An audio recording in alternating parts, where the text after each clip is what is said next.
Hello, what is up guys? I'm from Peso Smart PH here. Welcome sa bagong episode. Shout out all the podcast listeners as well. I appreciate you all. Today, let's talk about dividend paying stocks this July. So to clarify, ito yung mga dividend paying stocks na merong X date for the month of July. And just a reminder na para mabayaran kayo ng dividends for this period, you have to buy or you have to own the stock 1 day before the X date or the X dividend date. Okay, I just want to clarify that. And before we get started, I just want to remind you guys that this video is not financial advice. I'm not a financial advisor, so I can't give you any financial advice. Treat this episode or this video as a resource and as part of your own research. Let's get started. The first company sa ating list is Del Monte Pacific Limited. Yung kanyang stock code is DELM. So, medyo malapit sa Del Mundo. Sector nito is industrial, mainly in food, beverage, and tobacco. Dividend payment for this period is 94 centavos. X date is on July 8. Again, you have to own this stock 1 day before July 8. So, ibig sabihin dapat July 7 nakabili ka na ng Del Monte stock para mabayaran ka ng dividend na 0.94 pesos. Okay? Record date will be on July 13 and payment date on July 27. The current market price for this stock is around 14 pesos and 44 centavos. Dividend yield nito is around 6.51% and then the yield after taxes is 5.859%.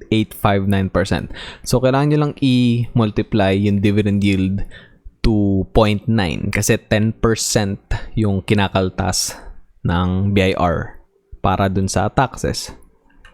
And then yung 5-year average dividend yield is around 5.57%. So, that's pretty good. 4-year payout ratio nila is 36.34.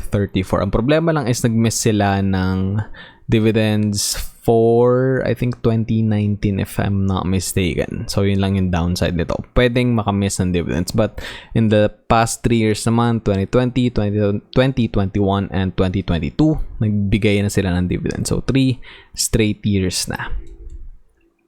Next one is a preferred stock from Megawide Construction Corporation. Stock code nito is MWP4. Sector is industrial, mainly in construction, infrastructure, and allied services. Dividend payment is 1 peso and 32 centavos. X date on July 5. Record date on July 8. And payment date on July 29. Current market price ng stock na to is 99 pesos per share. Yung dividend yield nito is 1.34% quarterly and then 5.35% naman annually. After taxes, syempre bababayan 1.206 quarterly na lang and then 4.815% annually. Next one, we have Asia United Bank Corporation. Stock code is AUB. Sector nito is financials and banking. Dividend payment is 1 peso per share. X date will be on July 12. Record date on July 15. And payment date on July 29. Current market price of this stock is 44 pesos and 2 centavos. Well, 20 centavos. Dividend yield is 2.26% biannually. So, ibig sabihin, twice a year. And then annually, 4.52%. After taxes for the year, for the whole year na to, that will be 4.068%. Yung 5-year average dividend yield is 3.48%.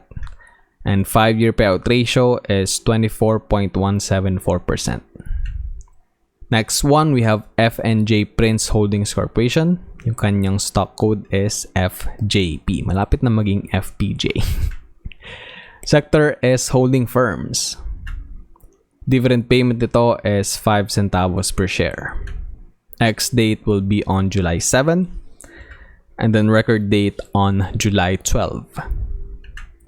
Payment date is on July 30. The current market price is 2 pesos and 50 centavos. Yung last trade nito was from Thursday, tama ba? Yeah, June 30th. Yung dividend yield is 2%. That is good for the year na. And yung yield after taxes is 1.8%.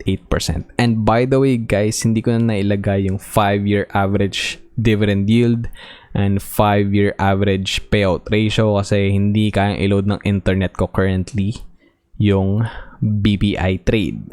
Which is very unfortunate. It's kind of frustrating on my part kasi I want to add that information dito sa video, dito sa episode, but I really can't. I'm paying a lot of money to Globe, but they somewhat fucked up their internet connection lately. I think ang dami na rin nagreklamo, nakita ko sa socials, but what can we do? I mean, at least ngayon na-restore na internet, but sobrang bagal talaga. Like, nakafrustrate lang, but again, I can't really do anything. Hopefully, it gets fixed soon kasi, you know, I'm overpaying for a very slow internet, and that's why yung pinili ko nga before na plan is yung 100 Mbps kasi I want a fast internet connection because I also work from home, and of course I do research and I upload videos. But yeah, ngayon sobrang bagal internet, mas mabilis pa yung mobile data, and then pabalik-balik, no? Minsan walang internet, minsan meron. Same thing sa mobile data. Minsan may signal, minsan wala. So, ang hirap talaga. Okay, next one, I digress. Keppel Philippines Holdings Incorporated. KPH yung kanyang stock code. Sector nito is holding firms. Dividend payment is 10 centavos per share. Ex-date on July 4. Record date on July 7. And payment date on July 31. Actually, ito hindi na kayo mababayaran for this period. Kasi tomorrow is July 4 na. So, dapat today makabili kayo, but wala namang trading ang stock market kapag weekend. Current market price is 9.80 pesos per share. Daan na lang natin to. 1.02% yung dividend yield. Hindi rin naman ganun ka-attractive yung kanyang dividend yield. And after taxes, 0.918% na lang yan. So, hindi talaga worth it bilhin. Next up, we have SBS Philippines Corporation. Stock code is SBS. Sector nito is other services. Dividend payment is 0.025 pesos per share. Ex-date on July 14. Record date on July 19th. And payment date on August 2. Current market price is 3 pesos and 99 centavos. Dividend yield is 0.62% and makakaltasan pa yan ng 10%. Magiging 0.56% na lang. Not a very good dividend paying stock. Next one, we have Arthaland Corporation. Stock code is ALCO. Sector nito is property. Dividend payment is 0.012 pesos per share. Ex-date on July 6. Record date on July 11. Payment date on August 4. Current market price is 57 centavos per share. Yung dividend yield is 2.1%. And yung yield after taxes, pag nabawas na yung 10%, is 1.89%. Next one, we have RFM Corporation. Stock code is RFM. Sector nito is industrial, mainly in food, beverage, and tobacco. Dividend payment is 7 centavos, around 7 centavos, more or less. Ex-date on July 6, record date on July 11, and payment date on August 4. Current market price is 3 pesos and 95 centavos. Yung dividend yield niyan is around 1.96 pesos per share. Mali pala. Anong pesos per share? Dividend yield is 1.96%. Anong sinasabi ko? Sorry about that. Yield after taxes is 1.76%. Next one, we have another preferred stock from 8990 Holdings Incorporated. Yung kanyang stock code is 8990B. Sector nito is property. Dividend payment is 1.375. Quarterly sila nagbibigay. Ex-date on July 22, so medyo matagal pa. Record date is on July 27 and payment date on August 10. Current market price is 99 pesos and 50 centavos. Yung dividend yield niyan is 1.38% quarterly and 5.53% annually. After makaltas yung taxes, 1.242% quarterly and then 4.977% annually. Ginawa ko lang din green kasi konting-konti na lang naman. 5% na rin siya. Next one, we have Century Pacific Food Incorporated. Stock code is CNPF. Sector nito is industrial, mainly in food, beverage, and tobacco. Dividend payment is 36 centavos, so dalawang payments yan ng 18 centavos. Same lang naman yung ex-date, July 26, record date on July 29, and payment date on August 15. Current market price is 22 pesos and 35 centavos. Dividend yield nito is 1.61%. After taxes, 1.45%. Next up, we have Oriental Petroleum and Minerals Corporation. Stock code is OPM. Sector nito is mining and oil. Dividend payment is 0.0005 pesos per share. So, mura lang din naman tong stock na to, no? Ex-date is July 19. Record date is July 22. Payment date on August 16. So, nasa 1 centavo lang, no, yung current market price ng OPM. So, literal na penny stock ito. Dividend yield is surprisingly high, 4.55%. And yield after taxes is 4.09%. Next one, we have Solid Group Incorporated. Stock code is SGI. Sector is holding firms. Dividend payment is 6 centavos per share. Ex-date on July 26. Record date on July 29. And payment date on August 24. The current market price of this stock is 94 centavos per share. Dividend yield is 6.38%. Annually na yan, and after taxes, 5.74%. Last one, we have a preferred stock from a Brown Company Incorporated. Yung kanyang stock code is BRNP. So I had some trouble earlier when I was computing for the yield of this stock. Apparently, preferred stock pala itong nakita ko, and I thought na sa common stock siya. So, yung naging dividend yield nung nag-compute ako against the common stock is around 230+%.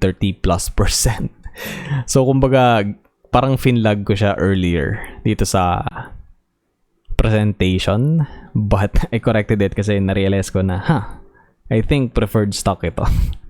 So, yun, na-correct ko lang naman, and I just shared my, yung konting hiccup when I was making the presentation earlier. Dividend payment ito is 1 peso and 75 centavos per share. Quarterly sila nagbibigay ng dividends. Ex-date is on July 29, record date on August 3, and payment date on August 30. So, tagal mabayaran. Some buwan, no? Current market price is 107 pesos and 80 centavos. And yung kanina, nawirduhan nga ako. Kasi yung common stock ng Brown Company is around 0.76 pesos lang per share. So, 76 centavos lang. So, pagka kinumpute mo siya, 1.75 divided by 0.76, around 238% yung magiging resulta. So, kapag ginawa nila yun, it doesn't make sense. But, apparently yun pala sa preferred stock ito. So now, the numbers make sense. 1.62% quarterly yung yield, 6.49% yan annually. Kapag ka nakaltas na yung taxes, 1.458% quarterly and 5.841% annually. And that's gonna be it for this episode, guys. Silipin natin yung mga sources for today's video. We have PSE Edge, BPI Trade na ayaw i-load kasi sobrang bagal ng globe internet ko. and yung Unsplash. Lahat ng mga links niyan is matatagpuan sa description sa baba. Alright, let's end the episode here guys. Sana may natutunan kayo. And if umabot kayo at the end of this video, thank you very much. I appreciate you. If you liked the content, give the video a thumbs up, and if you didn't, then give this video a thumbs down. If you're new to the channel, click the subscribe button and ring the notification bell para wala kayo ma-miss out sa mga uploads ko every single day. You can also follow me sa mga social media platforms ko. I'm on TikTok, Facebook, Instagram, and Twitter at emanpsph.